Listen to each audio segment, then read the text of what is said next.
guys, Brian here from Starlite Pulp. Thanks so much for coming by. And today I'm proud to have Matt and John from American Pulps here with us. So, first off, you guys kind of called yourself a mix of Die Hard, Goodfellas, and Weekend at Bernie's, which would be three classic movies, not just two. Yes.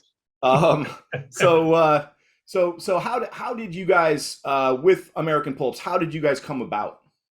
Oh man, that's a long story. Well, I think it's thanks for having us, by the way. Yeah, thanks so much. I think American Pulps, like the origin, we worked together at a YouTube channel. That's where we first started with like hanging out, and we got to know that we were into the same stuff, like in the same music, which is very eclectic. It's like, oh, you like Tom Waits and Wu-Tang. Not many people like that. Right. And we like the same, movies and stuff like that. So, just hanging out and working together, we realized we work well together. We're into the same shit. We should probably start our own, start trying to sell movies. And that was kind of our start. Okay. And then I showed up 2 weeks early for a barbecue at John's house. Yeah. And we got to talking. We're like, oh, I was reading a Donald Westlake book. He was reading a Jim Thompson book. And, we just started talking about pulps. We didn't know we were both into the pulps really. And that's when we started really writing together. I think after that.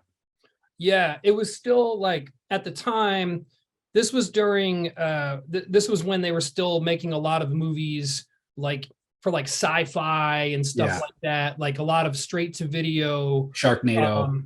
Yeah, like right. So Sharknado and stuff. Yeah, right. Like all that kind of stuff. And then we thought, well, maybe we can channel our love for this kind of content into, because we both worked in television and a little bit of movies. And so it's like, well, maybe we can channel that into movies that are in the marketplace or whatever at the time. So we put together a package of movies. It was, the first one was Blood Scout. Yes. About a Boy Scout that had been left on a camping trip when he was 10 and then turned into this sort of Michael Myers type of guy. Yeah. You're dead, Scout's honor. Yeah, you're dead, Scout's honor. And he and then what happened is he was getting his merit badges, which of course were made of human skin. Nice. And then and so this was the last weekend before his 18th birthday before he could become an Eagle Scout. Like it was his last weekend that he could become an Eagle Scout. Right. And so so he had to go on a kill spree. Right. My favorite part about that is we filmed a sizzle because we were trying to sell it. So we filmed John, and he had like this weird mask, and he's dressed up like a Boy Scout with like a bodysuit. So he was like ripped. I was ripped. Yeah, I was wearing like one of those. It was actually a Halloween costume for Jersey Shore's The Situation. Yeah. To a sense of when that happened. And then, so we had him dressed up. He's looking like a madman. And but we're in LA, so no one's giving us and I had a camera with me, so no one gave us a second look. Yeah, of course. And we went to Griffith Park where they filmed with the old Batcave from the Adam West Batman, and he's in there like with crayons, like he's I'm filming him. And then we were also in the woods, and we're really close to some little kid's birthday party, and he's got a hatchet, and he's just like going to town on this on this tree. I'm filming, and there's like little kids, right? Oh, it's amazing. Yeah, awesome. And there was Blood Scout, Cannibal Cops. Yeah. And Cannibal Cops was a trilogy. It had Cannibal Clergy. Right. I forget what the other one was, but yeah. Yeah, I don't remember the other cannibals, but it was anyway. What we had done is we had put together this package, and we went to the American film market, and we were trying to go a very sort of conventional route, conventional for the time.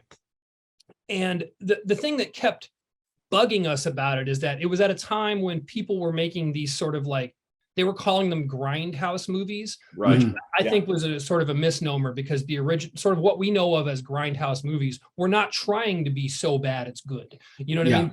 They like, I don't like anybody that's kidding. You know, like it's like those movies are great. Like Rolling Thunder is a fantastic movie because they were dead serious about it. Right. You know Right. Yeah. And so it's got Tommy Lee Jones.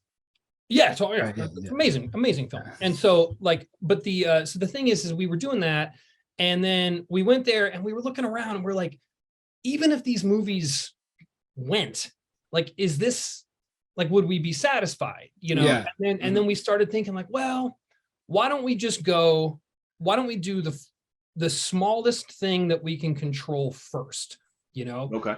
And so we started doing sort of our version of like a punk rock zine, you know. And I got a visual aid actually. And our original name was Shit Show Pulps, because we wanted a name we could live up to. Yeah. And so we started putting out these zines, and so they were essentially miniature versions of Men's Adventure magazines. Right. And so but updated and kind of punk. We were punk rock pulp. That's what we were. Yeah. So it was like okay, we can apply the punk rock ethos to a pulp magazine. And so we started circulating those, and then we moved into kind of larger form magazines that we would sell locally. And then as we did that, we were like, our goal was to create a vehicle for all the things that we wanted to learn how to do. So Matt and I had written professionally in the sense that we had been hired in TV or online content to like write shows or sketches or whatever, this and that. But in terms of the writing, like the Donald Westlake style writing or the Jim Thompson style writing or any of that stuff, like we hadn't really done it. And also, we love the pulp art, so like the Mort Kutzler or the Norm Easton, like that kind of art. But we hadn't done any of that, and so we created a sort of vehicle to learn all those things while we were doing. And so that was really the first few years of our collaboration, was just being really excited to learn. It was like kind of like starting a band where neither of you knows how to play guitar or bass or drums or anything, and you just kind of learn, you know, like, and it's like, it was super fun. And we had worked together, like John said, we'd written sketches and stuff like that, but we didn't write any prose like this, together. So I remember the first time, like our first zine, we both wrote our own short stories, and then we sent them to each other, and then we had a meeting. We're like, this is pretty good. Like, this is better than I expected. Like, this is like this. We're obviously amazing, but we're all right. Cormac McCarthy, watch your ass. Yeah, exactly. Yeah, exactly. But it was a really big deal for us, and we were living very close to each other at the time. Yeah, I was in North Hollywood and John was in Burbank, so and so we'd get together at the Burbank Library. Because you can get like these like study rooms or whatever. Yeah, nice. So we'd get together and we'd just break stories together. The Buena Vista branch. Really nice. Yeah, I mean, for public libraries, really nice. Yeah. And great people watching. And so we just like look and be like, what do you think that guy's life is like? And then that'd be a story. And so we did that. We did that for a long time. And like, my writing experience was primarily, I wrote reality television. Okay. And I worked for Playboy. So that was my esteemed literary background. And we were able to commandeer the printing, one of the really nice printing machines at Playboy for our magazine. Nice. They'd be like, man, John's a really hard worker. He's always here. Like, he's like the last one to leave. Yeah, he's printing War and Peace. It's like, it's really, really commendable how dedicated he is to this. We're going through a lot of toner. Themed brand. Right. Yeah. We're going through a whole lot of toner, but John's doing great. He's Johnny Toner over here. All right, so talk to me about, you guys put out a free online mag. Yeah. And I know that because at Starlite Pulp, I've got them. I've received them. And so tell me how the first part about that that everybody should know to sign up for your mag is that they're free. Yes. So, Yeah, that's so how do you first off tell me about the mag, but then also how do you get away with that? It's free. well, yeah, I mean it's our time, basically. It's we're the ones writing it, and John's doing the artwork. So it's not like we have to pay people to help collaborate and stuff like that. Right. It just takes up a lot of our time. And we have a backlog of many short stories over the years that we've written that we started for when we were Shit Show Pulps, and when we changed to American Pulps, and we had our zine under that name too. So we have a lot of stuff to work with. But it's just a digital magazine. You sign up for our mailing list. You go to AmericanPulps.com. You sign up for a mailing list. Usually it's in the footer of the website. Sign up for the free magazine, give us your name and email address, and you'll get it for free every month. We'll send it out that way in email. That's awesome. Yeah. Well, and also it was like it's sort of going back to what our original intention was when we started doing this as we were still Shit Show Pulps, where it's like the only way to continue to improve is for us to put ourselves on a clock and continue to build that vehicle. Yep. To continue to build that vehicle for skills that you want to possess. 100%. Yeah. Like it's our sandbox. So it's like we're testing out stories. And and I don't know, for me, it's like, okay, I'm going to do this for a short story. And, I have this idea. I think it would be a good novel, but I don't know if it has legs. So it started out as a short story. Sure. And, it ends up in the magazine, and then we can maybe expand upon it later. Right. Get it in a novella or a novel form. But this is like kind of our sandbox where we're just playing with different styles of writing and everything. Yeah. And you're absolutely right that, the deadline thing is so important. It really is. Like we've got this review coming out in a couple months, and we're deciding on the stories that are going in it right now, and we're getting submissions all the time, which is awesome. But at the same time, I keep looking up, and it's like that clock is ticking, and it's got to be out by December, and I'm thinking, okay, cover and formatting, and but we'll get it done. It's just that you got to do that, Otherwise, it would be easy to say, "Oh, we're going to put the review out whenever." Yeah. That's what when we initially talked about. We're like, well, maybe we should do quarterly because that would be more conducive to the rest of our lives. But there's something, and I might butcher the name, but there's something, I think it's called Parkinson's law, where it's like, however long you have to do something is how long it will take.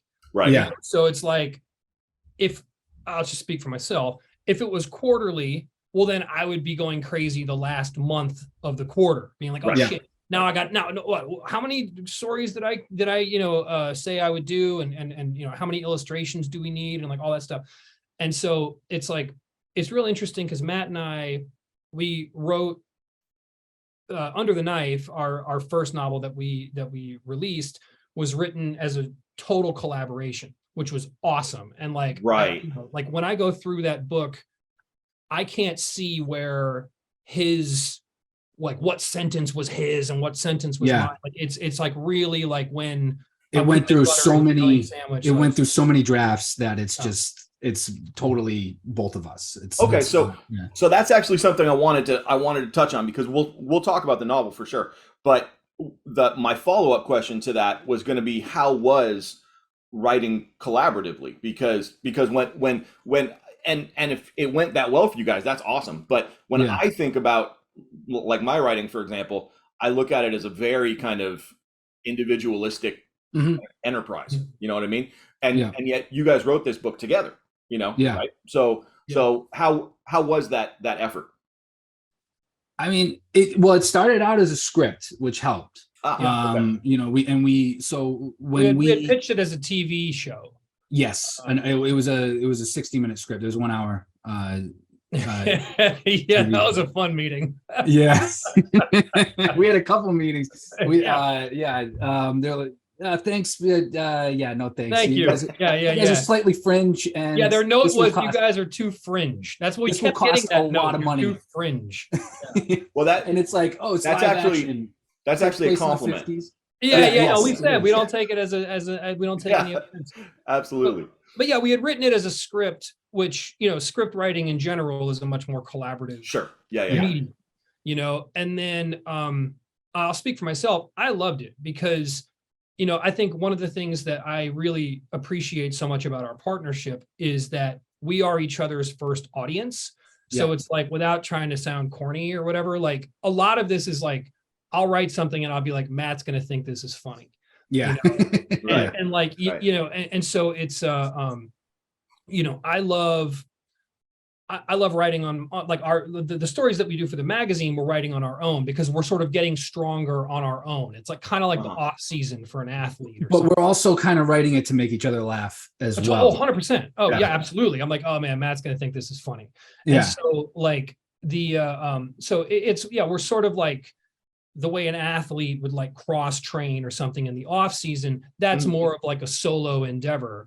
But the collaborative writing process, like, you know, I also liken it to like, you get a really good band, like you've got this sort of like checks and balances system, and you're working within a framework that is that's really liberating in a lot of ways.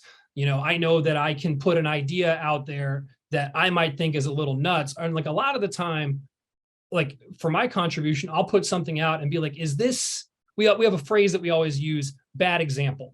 So like bad example, this could happen. And like, or I'll say like, I'm not pitching this, but and then if Matt says like, oh no, that's good, we should put that in there, I'll have sort of double the sort of the assurance. And a lot of the time it's stuff that I probably would have left out. You know what I mean? Yeah. So the collaboration process. I mean, maybe some authors might have that between them and like an established editor. You know, I don't know enough about conventional publishing to know how, like, I don't know editors. Like there's probably celebrity editors the way that there are like celebrity like executives in Hollywood and stuff that are like script doctors and stuff like that. Right. Yeah. So it might be sort of a variation of, there might be more collaboration in conventional novel writing than we as consumers even know, you know? Sure. Okay. So up on the screen there, right, we've got Under the Knife, and John's artwork right there. Excellent. Mr. John Borges, ladies and gentlemen. And, and so, if you guys have an opportunity, pick it up. It's only $10, right? $9.99. So, and then they got the ebook as well. It's a real fun idea, right? It's actors trying to make it, Kate, right? And then she gets plastic surgery, and then that gets botched, and she gets turned into kind of a what looks like Sophie Strauss, right? from the SS. And then so she realizes that even if she does escape, she's going to be essentially wanted by the Nazi hunters, right? Because she's, am I right here? So yeah. And then so she tries to infiltrate the Fourth Reich. Yeah. No, it's Sophie Strauss is loosely based off of Ilsa, the she-wolf of the SS, the old sort of the classic grindhouse character. Yeah. So she goes, you know, she's an actress. Like the first few chapters are her just, you know, trying to find work in Hollywood and getting turned down. She gets this opportunity to get plastic surgery, and she wakes up and she looks like the doctor's dead wife. Right. And that's horrifying to begin with, but that dead wife was like the SS officer of Nazi Germany, like famously terrible. And now she has her face. And you know, she has to escape the Nazi hunters, but then she's also got Nazis that she has to worry about as well. So she's walking a tightrope. After that surgery. Yeah, we had initially conceived it. So Matt and I, one of the ways that we were making extra money as writers is we were selling story ideas to the Lifetime movie network.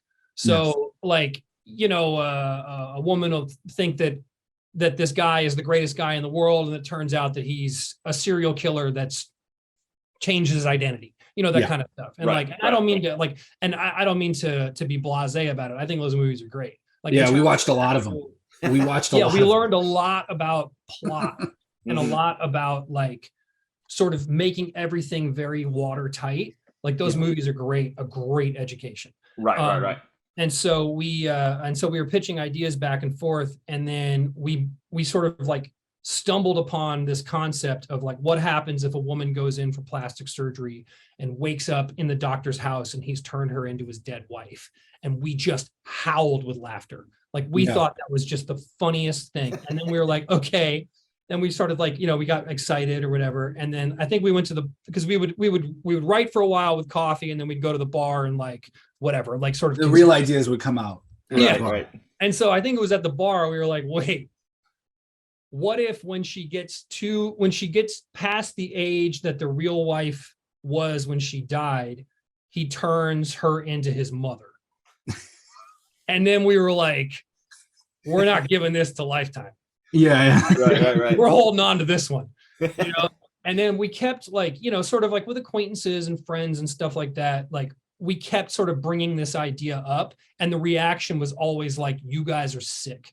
And we were like, this is the one, dude. Like, this is the one. We're on to it. We're on to something. Like we were developing an entirely different project and stuff like that, which was cool. And we thought that was the one. And we just kept being like, yeah, but the way people react to this story, like the sort of like the Oedipal elements of it, the sort of, and then once we shifted the time frame from present day to the early 50s, that's when all these other things started coming up. You're like, oh, wait a minute. If we do it during that period of time, because we were thinking like still when the Hollywood studio system was like what we remember as the studio system. Right. Yeah. Right. We're like once, like historically, not like I wasn't around then, but like, then we were like, okay, so if we put it in the 50s, it's got all those great aesthetic elements that are associated with pulp, which are great and we love. And you got the Red Scare and the Blacklist in Hollywood, which you've got Operation Paperclip. Yeah, you've got the sort of, and we were like, okay, the only rule that we'll put on ourselves is two rules. The first was every conspiracy theory is true. We don't believe that, but within this book, every conspiracy theory is true. Hitler is somewhere, got plastic surgery, and is somewhere in South America, and like, they were experimenting with UFO technology, all that shit. It's all true. Right. Yeah. And then the other rule was no subtlety.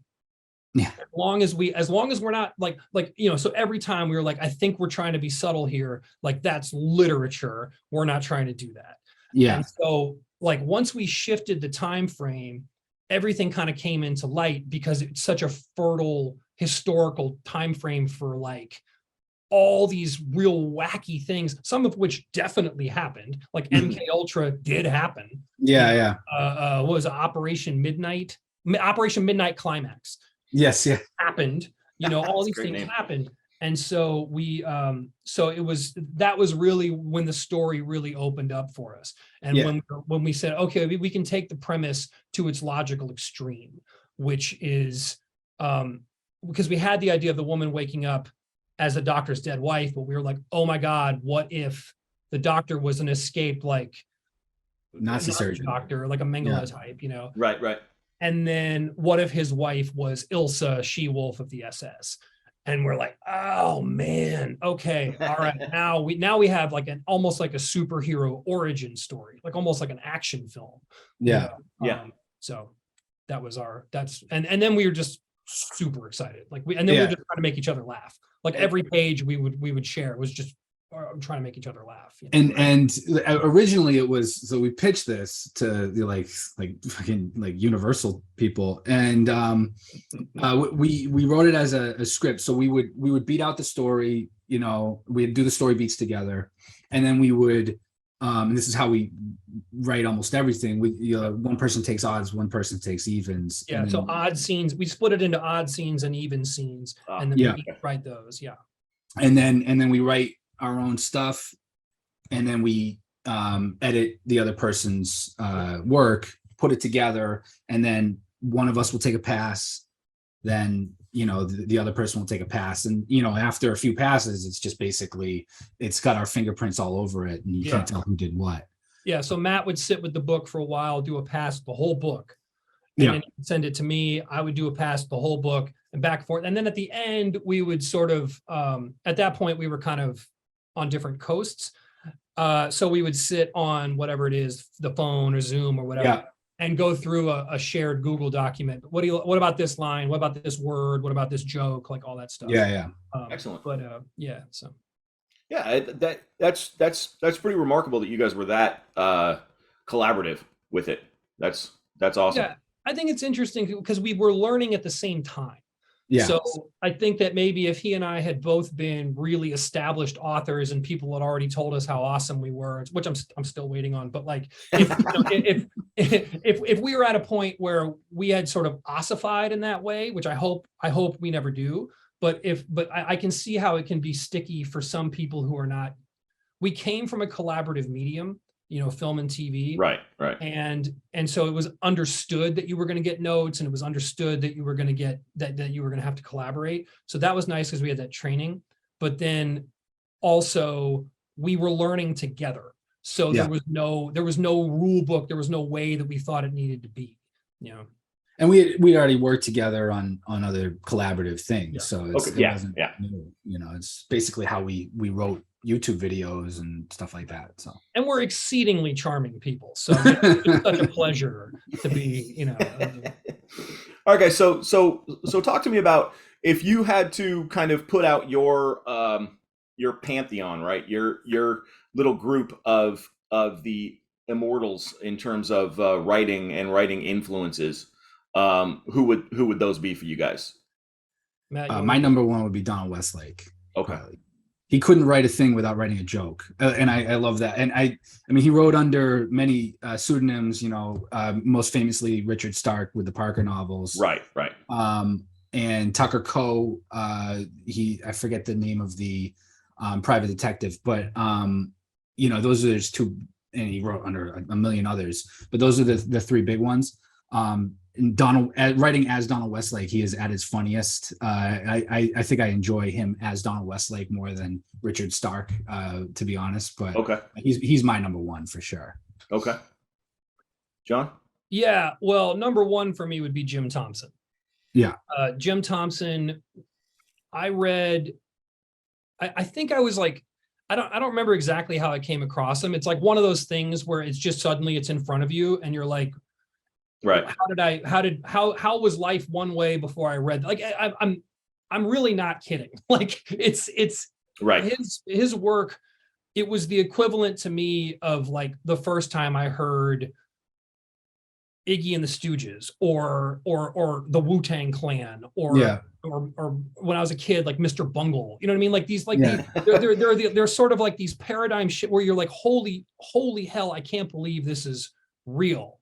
And it came out in the 50s. This exists. Yeah. So like I had read, the first one I read of his was the one that everybody tells you to start with, The Killer Inside Me, which is great. Great book. Right. Not my favorite. Not my favorite either, but yeah. It doesn't mean it's not amazing. It's just, And then I remembered watching the movie The Getaway with like my dad as a kid, and loving it and thinking it was awesome. And I love Sam Peckinpah and stuff. And so, and then I was like, oh, he wrote the novel. And I read the novel. And it was just like, I could feel my brain chemistry changing because I was, my primary literary or my primary narrative experience was the action films of the 80s. Right. And I was like, this is one of those movies, but it's also deconstructing it as it's sort of setting up a lot of these tropes. And then it's giving you this insight into the pathological mind of heroes that would actually act this way. And then it, at the end, which is so intense, it punishes the heroes for their actions and sort of absolves what we've grown throughout the whole book to know of as the villain. Yeah. It's so crazy. Yeah. Like I was like watching something get built and torn down at the same time. Deconstructed. Yeah. And like, you watch the movie, it's like it's Steve McQueen, it's Ali McGraw, it's exactly. bank robbers. It's awesome. But like you're experiencing almost the exact same story up until the end, but you're experiencing this like really insane perspective, or like actually like super sane perspective on the same story. It's astounding. And then I read Pop 1280. Pop 1280, yeah. And that fried my brain. I was like, this is the greatest writing. I would read passages out loud to my wife, and she'd be like, I don't like, okay, like another one, huh? And I'd be like, you don't understand. This is the greatest writing I've ever read.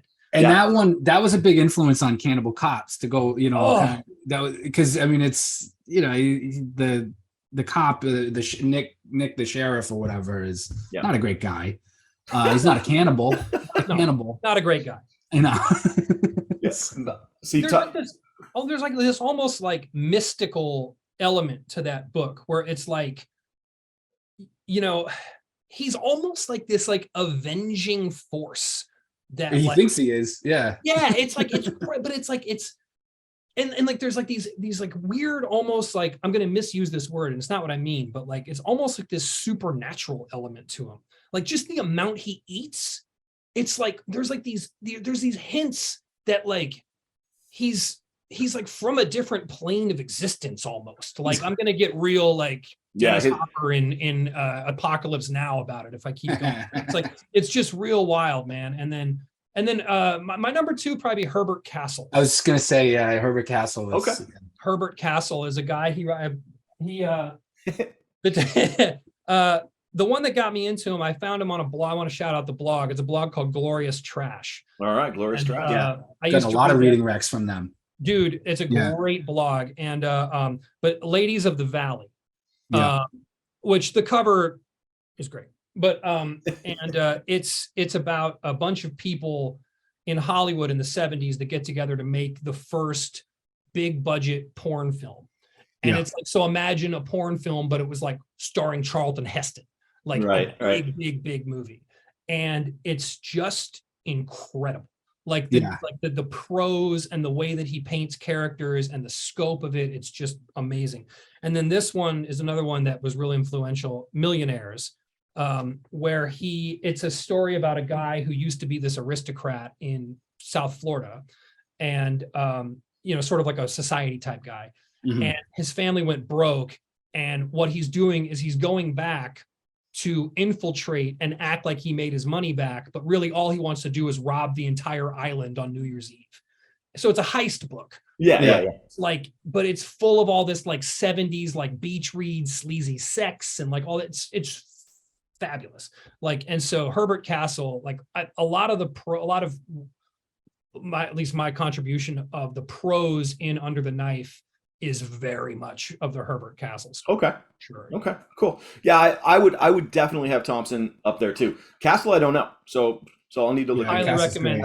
There's a publishing company called Wild Side Press, I believe is what they're called. And they've re-released Millionaires and Ladies of the Valley. So okay.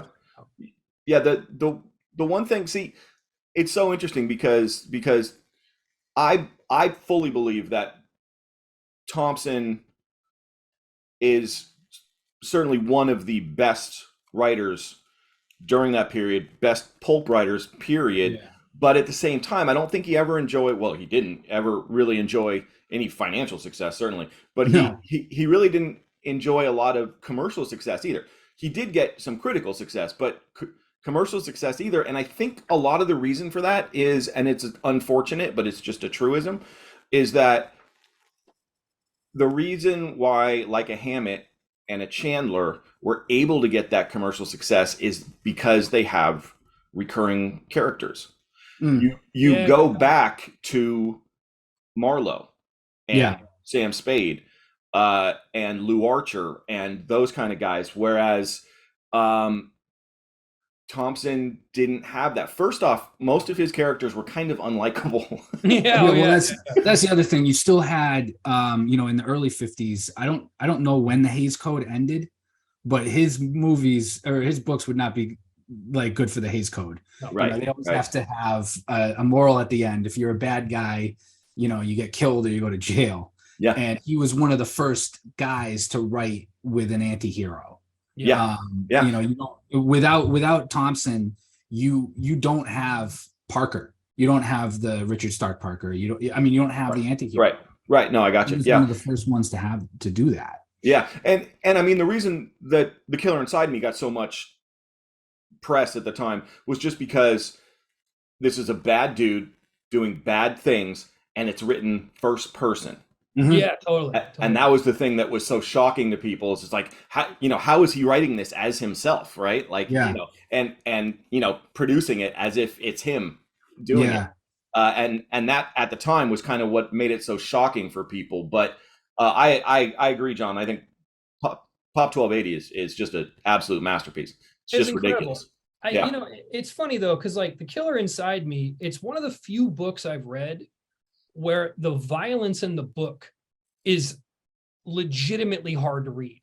Like you know what I mean? Like when he's doing his worst acts of violence, it's like you actually, like, I was like, man, like this guy, it's like, it was like worse than watching it in a movie or something. Like it was really, really, I haven't seen any of the movies based on it, but okay.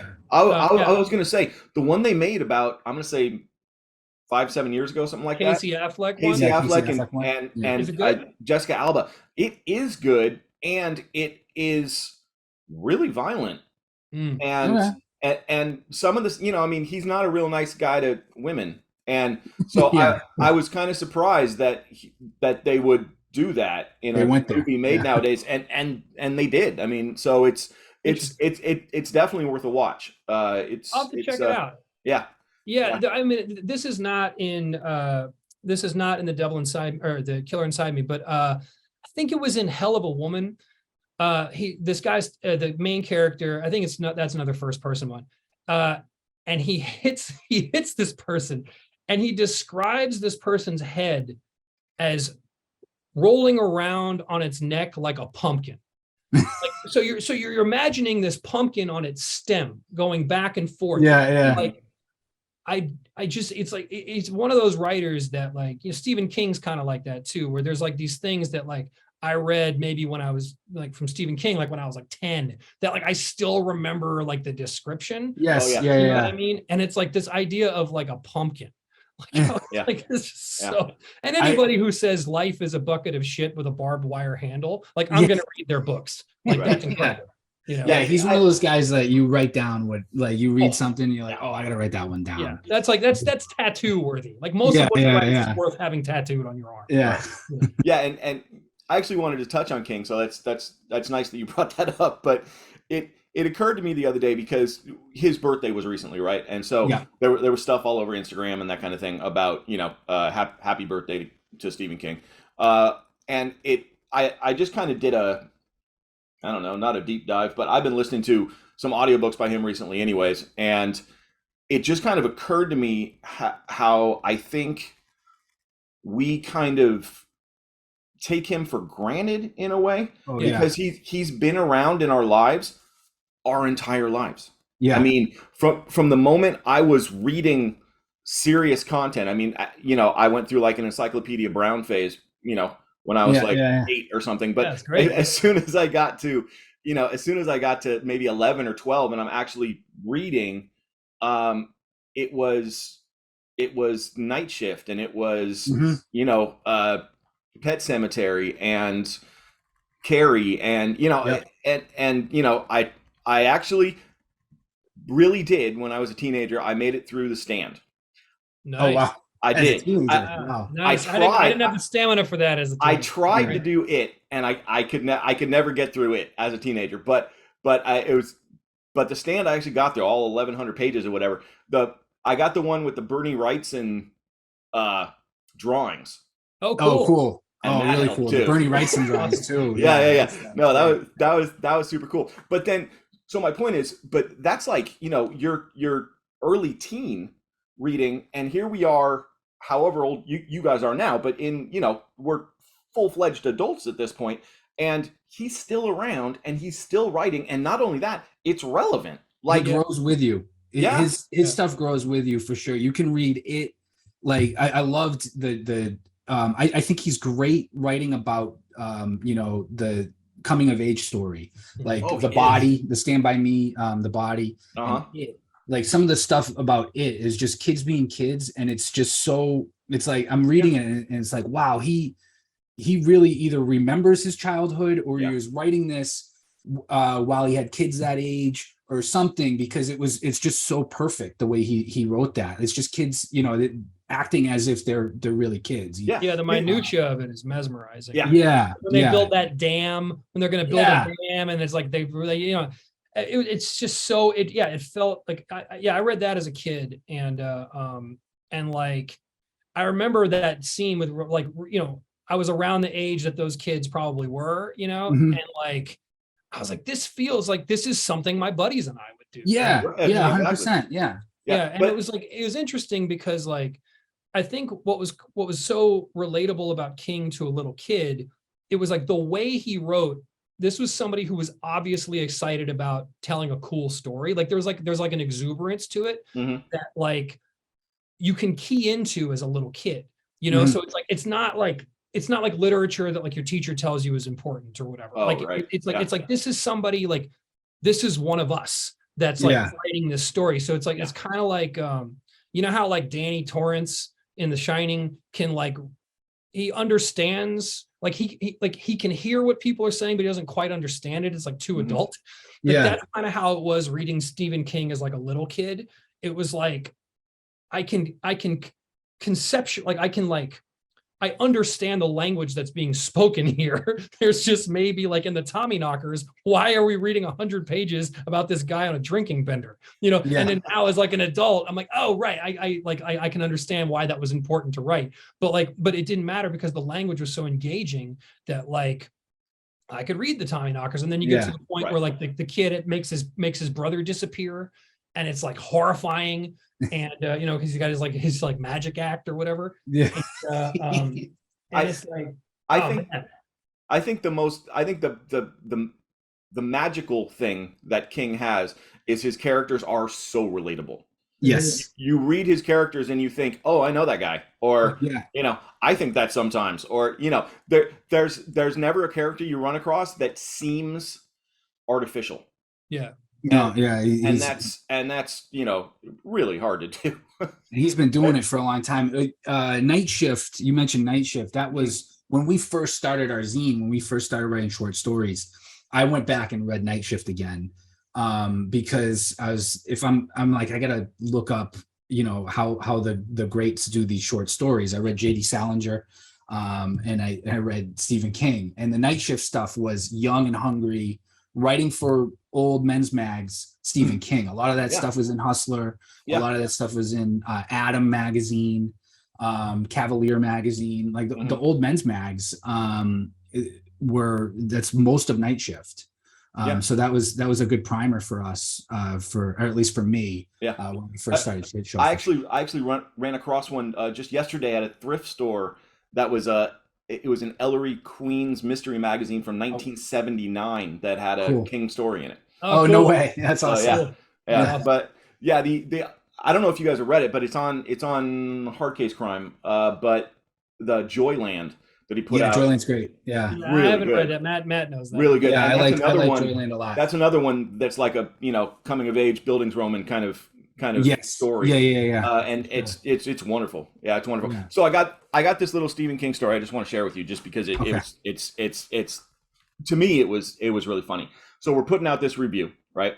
Coming out in December. If you guys are listening, the submission window is only going to be open for another week or two. So if you have a story, send it to us, okay? But I get this idea and I'm like, okay, who can I ask to write a short story? You know, because it's always nice if you can get, you know, a big name in there or something. And I go, you know what?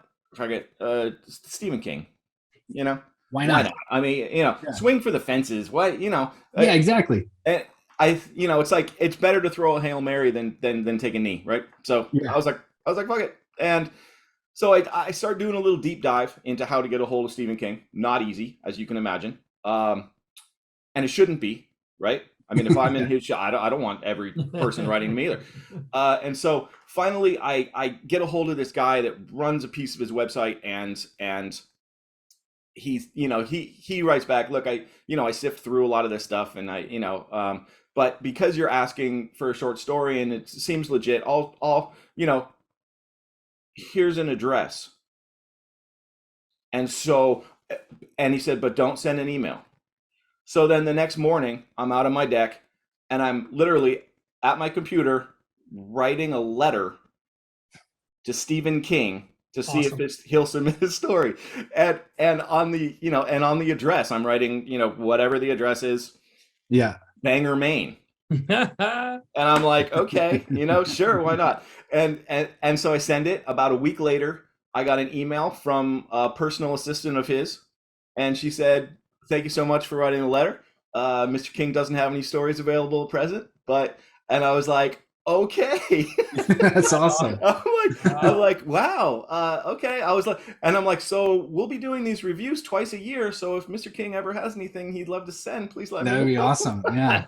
You're like, so he does exist. Yeah. Exactly. Well, I mean, he was the first big name for hard case crime. He was one of the early. I mean, they had Donald West. They had some big names, but he was he was like book number 7 or 8, I want to say. Right. From hard case. Yeah, and he's a big crime fan. He's actually mentioned also, John, that that Thompson is his favorite of that genre. And he took Richard Bachman. He was reading a Richard Stark book and listening to Bachman Turner Overdrive at the time when he was writing that. As one does. Yes. Yeah. Exactly. Taking care of business. Yeah. Exactly. In fact, the last one he put out, Billy Summers, is a pulp novel. I mean, it's about a hitman that. That was it. I read that one as well. I like that one. The going into the whole business of being a hitman was very interesting. Yeah, no, it was. All right, so changing gears. Love Stephen King. Changing gears. Give me your favorite pulp movie in any of the subgenres. So I'm talking horror, noir, detective, western, action, thriller. Favorite pulp movie of the 21st century. Okay, I have a feeling I know where John's going. Oh, gee, I don't know. Maybe. Yeah. Oh, I tell you what. After I say, I want to hear what you're thinking because you might have a better idea than me. Okay. Well, you go ahead. You want me to go first? Yeah. All right. Well, there's two that come to mind. Okay. The first is The Descent. That's the Neil Marshall movie, right? Where the one where the women they're like spelunking in a cave. Yeah. And there's now, okay, hold on. Let me clarify. Do you mean a movie that's adapted from a pulp novel or a movie that uses No, that would just fall under the pulp umbrella. Okay. Yeah. So I mean, I loved The Descent. I thought it was a great movie.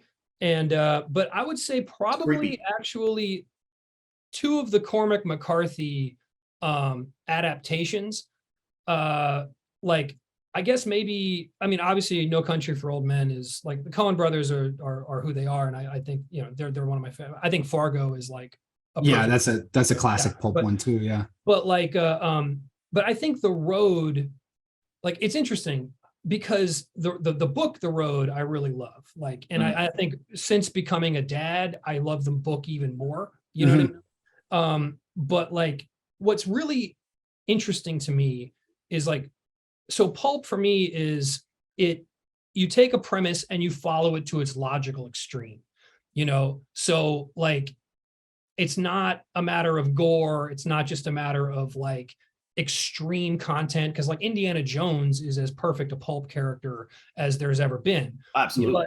But it's like, you take a premise and you take it to its absolute logical extreme, so like the thing that's so fascinating to me about The Road is like, how did the pulpiest of pulp books with cannibals and apocalypse and all this shit, how did it win the Pulitzer Prize? Incredible to me. Yeah. And I'm glad it did. Like, I really think it's a great, beautifully written book. I love the prose in that book. But like, it's fascinating to me, like what's mainstream content and what is fringe content, and so I think The Road really exemplifies that, where it's this like beautiful, elegant movie and this beautiful, elegant book and all this shit about a post-apocalyptic wasteland full of cannibals and rapists. Like, it's just crazy to me. You know what I mean? So I'd say it's not even necessarily my favorite or anything like that, but I think it might be the most effective use of what I consider to be pulp tropes in like, and No Country for Old Men, because people were having these really, really deep philosophical conversations at like the coffee maker at work over a book and a movie about a guy that walks around with a silencer on a shotgun, and which I don't know how physically possible that is. Javier Bardem is amazing. Yeah, and like the thing with the cows and the whole, it's like the cattle prod thing. It's the pulpest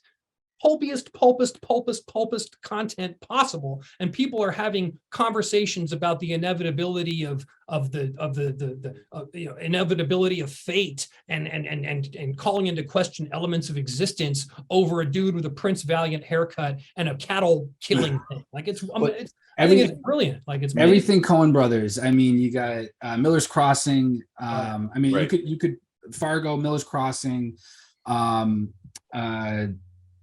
No Country for Old Men and Blood Simple are all like huge pulp movies. I thought you were gonna say Killing of a Chinese Bookie though. Oh yeah, but that's that was 20th century. So we're doing 21st. Killing of a Chinese Bookie is one of my favorite. I think it's one of the best films I've ever seen. But but that was what, the 70s. Yeah, that was in the 70s. Anything John Cassavetes is perfect. I would say Blue Ruin from 21st. Oh, great movie. Yeah, that would have been like early 2010, 2012. I haven't seen that. Oh, Blue Ruin's great. Awesome. It's awesome. Very cool. It's super bleak. It's very very neo-noir. Super noir. It's great. Yeah, it's pretty good. He's like living in his car, and he's kind of the character when we tell people like, oh, you know, this picture is what we want, and it's a this is what we want to write, and it's a Mort Kunstler painting, and he's on the bed, and he's got all these like guns all around, and there's a girl next to him smoking a cigarette, and he just looks like a madman. He's got all these pictures up on the wall. There it is, right there. That's exactly it. Yeah, he's got pictures up on the wall. They have X's on them. You know, meaning like he killed that person. That's Blue Ruin. Like that's it's very similar to me. Watching that, I was like, this is our kind of stuff. This is what that's a great movie. Not an ounce of fat on that movie. Really good. No, and not very critically acclaimed. All right. People don't know shit, man. That's really good. Exactly. Yeah, I'll check that out for sure.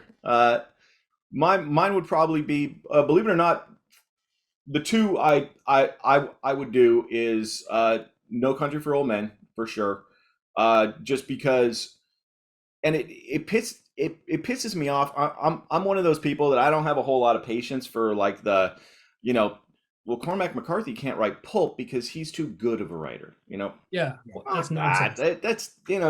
I hate that stuff. You can't tell me Jim Thompson and Donald Westlake weren't good writers, you know? Yeah, dude. Yeah, exactly. I'd do a celebrity death match between them any day. Yeah, exactly.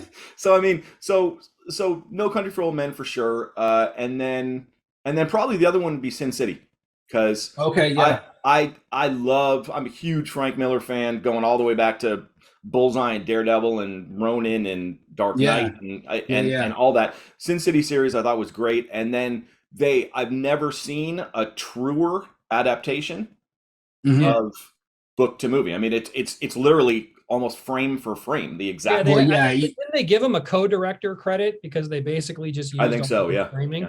Yeah, that was cool.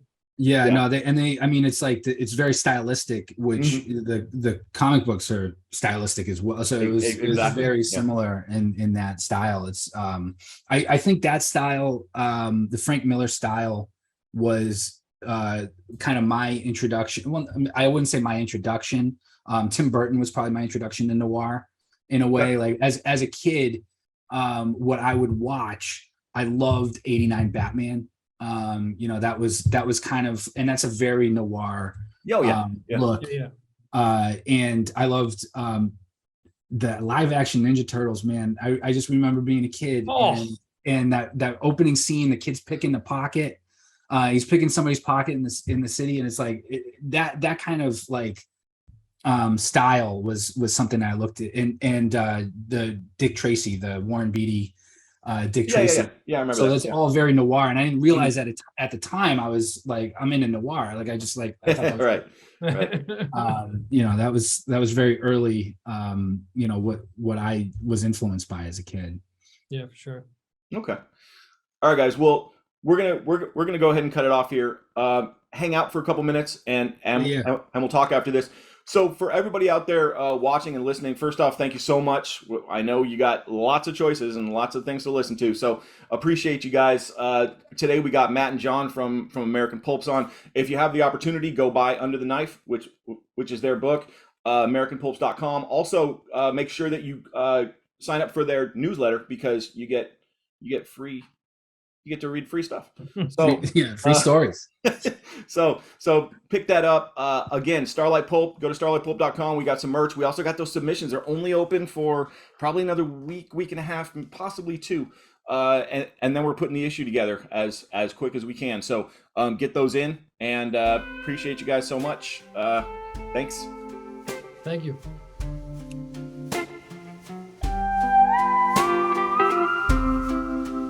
In this topsy-turvy